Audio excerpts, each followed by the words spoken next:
Hey, hey. Hey, it's your old pal Scott. I'm here again to talk about some World of Warcraft stuff, and this is only just a supplement to the Instance, which is now a monthly podcast. Some of you in the comments are like, where's the Instance? I heard there's a room. Yeah, it's back. I don't want to confuse anybody. It's back. Go to frogpants.com/instance, get the newest feed, and it's in all the places you get your shows and all that stuff. Still exists. It'll be a video version. There already is one up. Just check this feed. I thought it'd be fun to run through my favorite World of Warcraft zones from vanilla to current. We've got 11 of these things, and this may not match your list. Maybe some of you will agree with some of these, but let's just rip through them because I'm in the mood to talk about them. For me, I'll just say this. One of the most important parts of the game is the world itself, and so a good zone sticks with me. The tone of it, the feel of it, everything about it, it stays with me. So let's start with vanilla. 1,000 Needles. All right, some of you are going to go, what? It's like a desert. It's a bunch of rocks. What's the big deal? You got to understand, I grew up in a place that's like got areas like this all around it. In southern Utah alone, you can find places that look like 1,000 Needles. So I related to it on that level. I'm kind of a desert rat. But also, I like the idea that my character, Gerp, was raised there by a Tauren. And I have a whole story. I'm not going to share it now. But because of that, I have like special feels for the place. Next up, Burning Crusade. I like Hellfire Peninsula. I realize it's the first thing you see, but it is quite the sight. I remember going through that portal for the first time and going, oh my gosh, what the frick is this? And it stuck with me. Still to this day, I think Hellfire is pretty amazing, especially when you first see it. Next up, we have Grizzly Hills from Wrath of the Lich King. This is going to probably be a lot of your favorites, and 50 to 60% of it is the music. But it's such a great combination that it stuck with me and still does. I love Grizzly Hills. I could go back there anytime and still enjoy myself, especially if the music is cranked.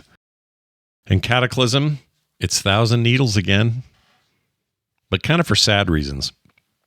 When that all got washed out and full of water, in my role-playing mind, my character Gerp was very sad about all this. His home where he was raised, destroyed, right? So I got special feelings for it, but I also like the look of it. Even though there's water there, it's still a cool zone. So that's Cataclysm for me. Pandaria. I would go to Kun Lai Summit. Spent most of your late game there because it's kind of the hub for all things post game or what do you call that? What do you call it? It's the word I'm looking for. End game is the word I'm looking for. Anyway. That place is beautiful. I'd never seen mountains the way they were rendered in this game in any previous World of Warcraft expansion. They've since done some pretty nice stuff, but at the time, I was blown away by these textures. I think the environmental design's amazing. I love that place. In Warlords of Draenor, for me, it's Nagrand. Nagrand has always got a special spot in my heart for all the floaty bits, but that is a really cool zone full of all kinds of cool stuff, and some pretty neat things story-wise happen there that I will never forget. In Legion, I'm going to give it to Stormheim. And this was a tough one because there are a ton of places, both the initial game or the initial expansion as well as patch content, that introduced some really amazing zones. But for some reason, mountains and Vikings and that whole vibe up there, Vikrals more specifically, just awesome. I love Stormheim. I could go there anytime and meditate if I wanted to, and maybe I will. In Battle for Azeroth, there's two of them that I want to mention. One is for the Alliance. That's Drustvar. They absolutely nailed the Halloween vibe that is that place. Unbelievably cool, dark, and rad. I think Drustvar is like a big standout in the game. And on the Horde side, Zuldazar. Now you might ask yourself or say to yourself, well, wait a minute. How come there's two for this game? Well, if you remember, BFA was two very different starting areas, two very different leveling experiences if you were Horde versus Alliance. And that fit the theme of that expansion pretty well. There were lots of issues with that campaign, but Zuldazar and Drustvar and overall the leveling experience was not one of them. I loved it. Shadowlands. This goes easily to Ardenweald, and you say, well, Scott, you sure seem to have a thing for forests and stuff. I do. I really do like that kind of thing, and in this case, it was very magical, very cool. It gave me an idea of what maybe the Emerald Dream would look like, except a little bit more green. We'll get to that in a minute.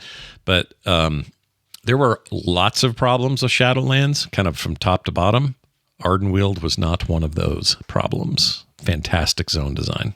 Dragonflight, our penultimate expansion not too long ago. For me, it was post-patch content in the form of the Emerald Dream. We finally got to see this thing in its fullness, not just little bits and pieces and raids and things like that. And I thought the Emerald Dream Zone was incredible. And every time I went there, I was happy to be there. And I'd be happy to be there again. And I can go visit there anytime now if I want to.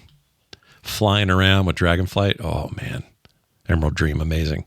I mean, going right from Ardenweald to the Emerald Dream, pretty good run for forest folk. And finally, so far, because we don't have post-content patches yet, for the War Within, and by miles, it's not even close. It's Hallowfall, and I mean not even close. Like, the other zones are fine. And I'm actually going to say this is the best zone in the video game of World of Warcraft, the entirety of its run, all of its iterations, all of it.